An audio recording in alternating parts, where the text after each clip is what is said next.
Good morning, and welcome back to Daily Dhamma, a letter to our children.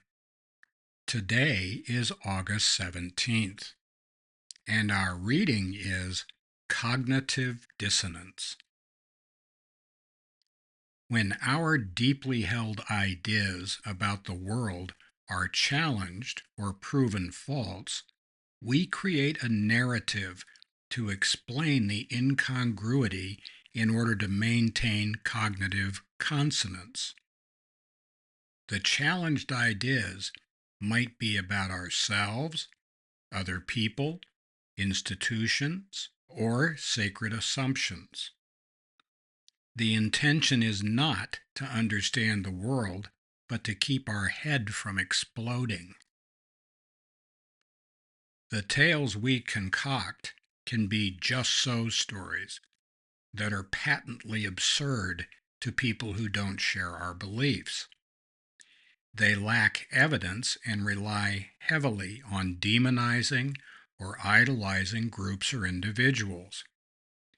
We can convince ourselves the Illuminati, Sneetches, or Schmoes are responsible for whatever fresh hell is on the front page. When an explanation sounds a bit too pat, perhaps it is.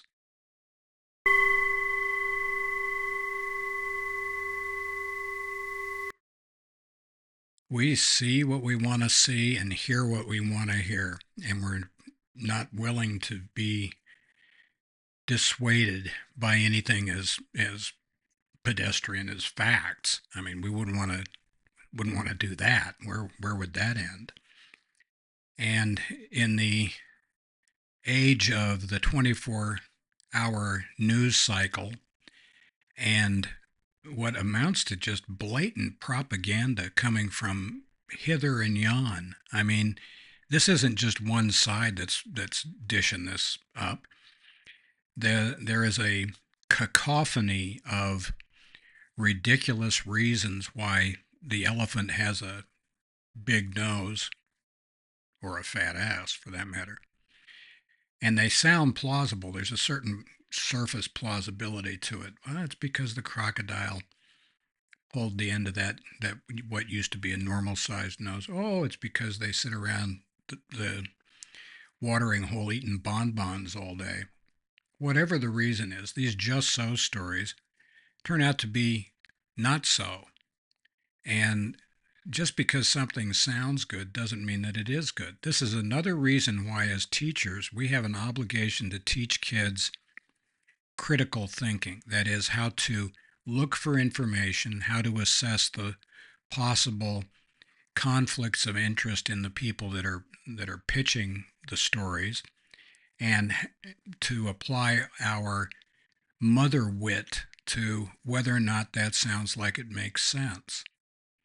And unfortunately, we've gotten into a situation, not just in the U.S., not just in Japan, not just in Asia, around the world.